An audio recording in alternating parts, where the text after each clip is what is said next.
Good morning, everyone. How are you doing today? Michael Zuber, One Rental at a Time.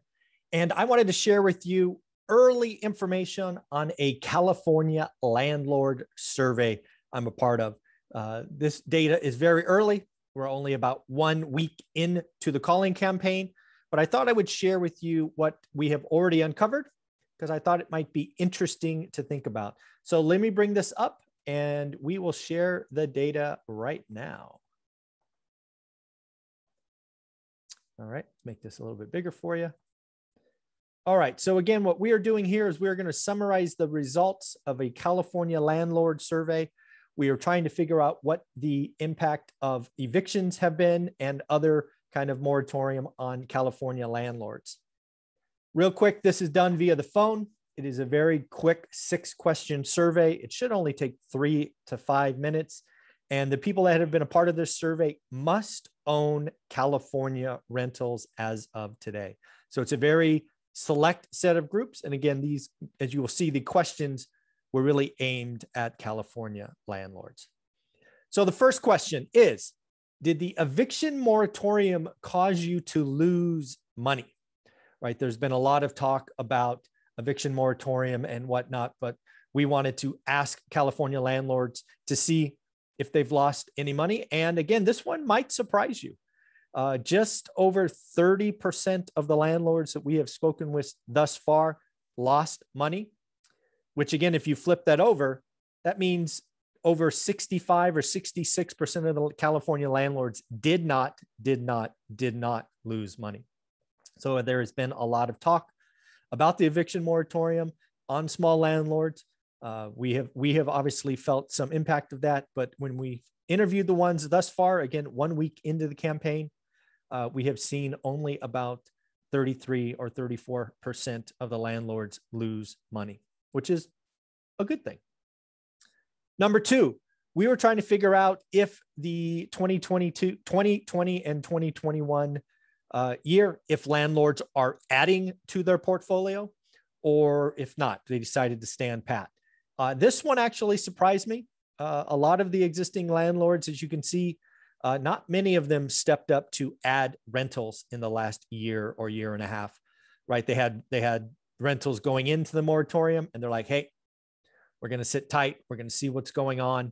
And again, not many acquisitions, at least thus far, again, 1 week into the calling campaign. Kind of the reverse of that question, did you sell any properties in 2021? And as you can see here, more people sold than bought, which I thought was interesting. This, if memory serves, is just about 21 or 22% sold. It's a little bit less than a quarter of the landlords decided to shrink their portfolio or at least sell an asset. Again, not really sure what to read into this just yet. We will get more data going forward, but yeah, I was actually surprised by both of these, right? I thought maybe they would buy more and maybe they would actually sell more, but that's where we stand. Question 3. Here's a big one. I was trying to figure out is when you're talking to these California landlords, do they think they will be bigger or smaller in 10 years, right? This really goes to the point of, wait, are these just mom and pop landlords? They've got their 1 or 2 units. Where do they plan to go? And as you can see here clearly in question 4, these landlords predominantly are going to get bigger.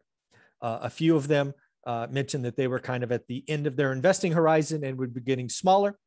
But again, what we have here is just over 60% are looking to get bigger, which again, I think is a good sign, right? Being a landlord, buy and hold, obviously a big part of One Rental at a Time. So it was interesting to see what they thought here. Number 5, this one was interesting and again, surprising to me. Again, we called on California landlords, which means they own property. And we asked them about the threat of higher taxes, specifically on capital gains. And quite surprisingly, I think it was less than 20% said yes.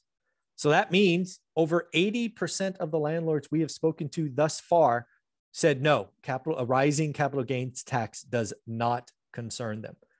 Given all the talking heads out there, I would have expected this to be bigger. But again, We didn't really dig in, right? This was a short 3 to 5 minute question survey. Maybe they've already have an estate plan.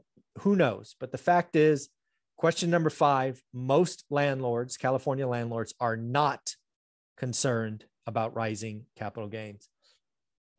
And then question number 6. This one again surprised me. Remember, these folks are looking to get bigger predominantly. They are not concerned about capital gains, but it looks like most of these California landlords have had enough with California. Most of them are looking to buy outside of California. This again surprised me. A lot of these questions surprised me, which they probably should. But again, a lot of these California landlords are like, nope, we're going to get bigger, but we're going to get bigger outside of California, which I thought was interesting. So in the end, these are some early thoughts. Again, 1 week into this campaign, we will do this going forward as the data changes. The first thought is California landlords, they're done. They're going elsewhere. Second, most plan to get bigger. Most have not done a lot of buying the last year and a half. More sold than bought. And then finally, more than 30% of the landlords actually lost money in the last 18 months because of the eviction moratorium. So I thought that was interesting. Again, what we have here is a California survey of landlords, existing landlords, 6 questions over the phone, 3 to 5 minutes, supposed to be quick and clean. But that's what we got. Let me know what you think. Let me know what questions you would ask. Leave comments below. Take care. Have fun.